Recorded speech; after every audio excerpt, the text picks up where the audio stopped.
My name is Ellie, and welcome to today's build log. Today we are going to be working on my wig and crown for my Karen Aijou cosplay from Revue Starlight. I've talked a bit about Revue Starlight in the past, but in case you missed it, here's a quick recap. Revue Starlight is a multimedia project featuring an anime, a mobile game, a stage play, a live concert, as well as a couple manga. The story follows Karen Aijou, who is a student at a musical theater academy where she is learning to be the best actress she can be and striving to achieve the position of top star. Her and her 8 other classmates are invited to secret auditions hosted by a giant giraffe, and in these auditions, they must fight each other with literal weapons. It's pretty intense and really weird, but also amazing and has some great character development. If you haven't watched Revue Starlight, I definitely suggest you check it out. Like I said, today we are going to get started on Karen's wig and crown. So if you guys are ready, let's go ahead and get started.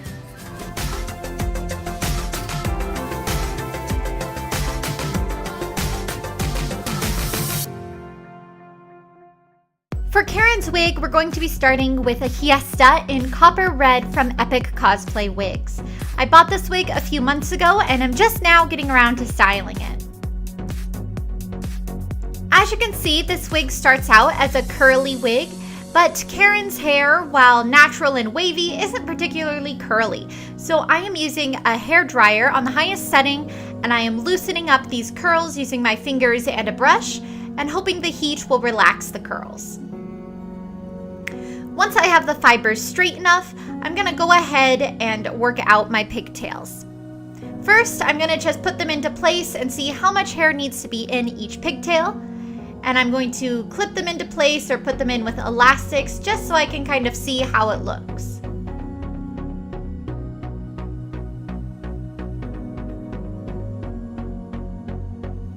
As you can see, when I have the pigtails pulled up like this, the wig has a very obvious part in the back and you can see the wefts and right through the netting. This is not at all what we want. So I go ahead and take out my pigtails, keeping the hair separated, and I'm going to do a crisscross back. The way a crisscross back works is you interlap fibers from one side to the other, creating a crisscross pattern in the back of your wig. This acts a lot like a skin cap and will prevent the netting from showing through your wig.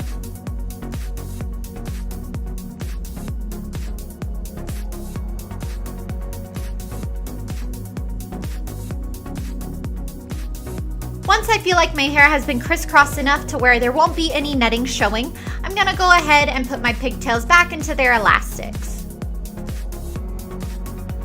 Now this part is always really hard for me. I always struggle with getting my pigtails even, so it's okay if it takes a few tries until you get it right.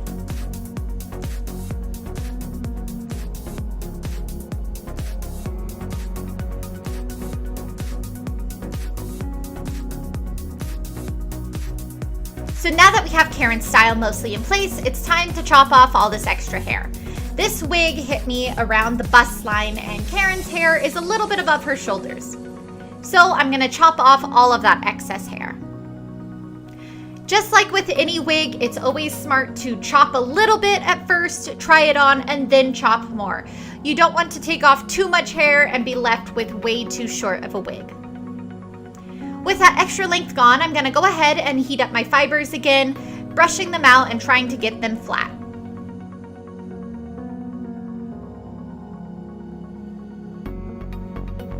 Once I had brushed out my wig, I noticed that I wanted to pull up the locks around the ears a little bit more, so I went ahead and adjusted my pigtails to do just that.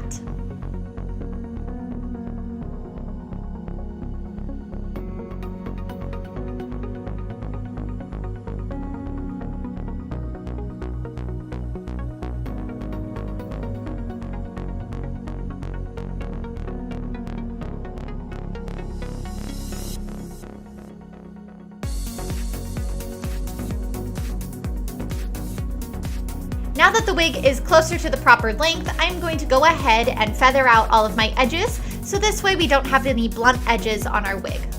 I'm going to do this for the bottom of the wig as well as the bottom of the pigtails.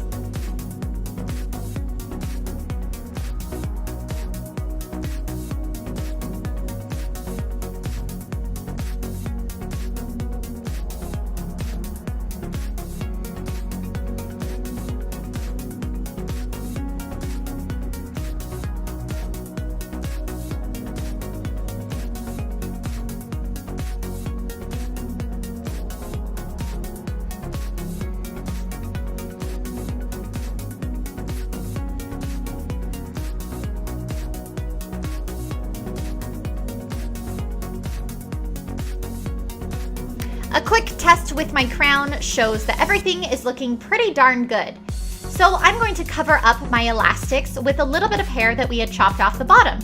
To do this, I am spraying the end with hairspray and then immediately clamping it into my curling iron. This turns the hairspray into a bit of a rock, and that way I can go ahead and stick that through my elastics, wrap it around, and then use a bobby pin to finish it off. The next thing I need to do is style Karen's bangs. Karen's bangs have a bit of a split on one side, so I'm going to be teasing and using my hair dryer to make the bangs split into two different pieces.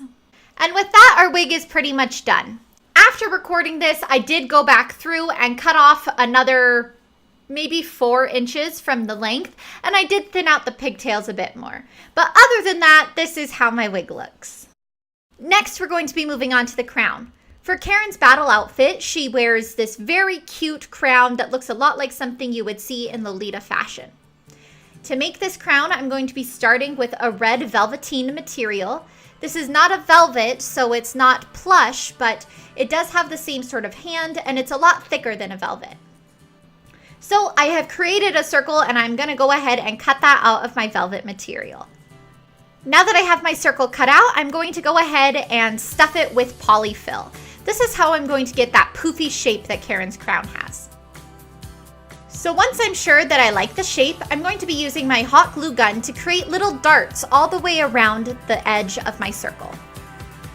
These darts will make it so my crown is a bit more of a bowl shape and will be able to hold my polyfill stuffing. If you wanted, you could also use a sewing machine and create a long gather stitch along the edge of your circle.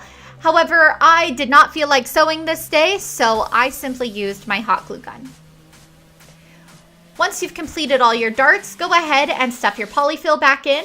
And here I'm going to add just a couple more darts to close it up and make the edges a little bit tighter. Once my crown pillow is the right shape, I'm going to move on to the gold piping around the edges. I am using some gold pleather from Joann's. This is in their trim section, and I'm going to be cutting it into slices that I can use around the edge of my crown. To make this easier on myself, I created a bit of a rotary and pinned all of my strips together at the top, put that into the top of my crown pillow, and then was able to pin the edges around the outside of my circle. Once everything is where you like it, go ahead and hot glue down your stripes where your pins were. And don't forget to also hot glue the top of your crown and all of those little strips together. Now we're going to move on to the band around the bottom of the crown. I ran out of this gold edging material that I had, so instead I cut a strip out of heavy-duty interfacing and then covered that with some gold spandex that was pretty close to the right color. I finished off one edge of my golden strip nicely and then folded the 2 edges on top of each other to create a circle. At this point, I was able to glue around the inside of my golden circle and press the edges of my crown onto the band. I love how cute this crown is looking, and it's really easy to make. So next, we're just going to finish off the bottom of the crown. Once again, I'm cutting a circle out of our very, very thick interfacing, and then I'm going to trim off any excess material from the inside of my crown so I can nicely fit that interfacing circle right inside of that band. Now, in order to attach the crown to our head, we're going to need some sort of clasp. I'm using a couple lobster clips, and I'm just going to sew these onto my interfacing. You're going to want to make sure that these are sewn on really, really well, since these are what's holding your crown to your head, and if you're going to be moving or dancing or sword fighting, you need to make sure that that crown is going to stay in place. That's why I'm using 2 clips to make sure that it's not going to shift around or spin in a circle. It's going to hold in place where I put those 2 clips. Once those clips are attached, go ahead and put some hot glue around the inside of your crown and then attach your interfacing. And with that, our crown is all finished. If you'd like, you can add the golden cross to the top of your crown. I ended up making mine out of craft foam and gold spandex, but you could also get any sort of charm or charm bracelet thing, and that would work really well too. I want to thank you guys so much for watching. I hope you enjoyed this process for my Karen Aijou wig and battle crown. I think this project turned out really, really cute, and like I said, I'm a big fan of the Revue Starlight franchise, so I'm really happy to be cosplaying from something that I like so much.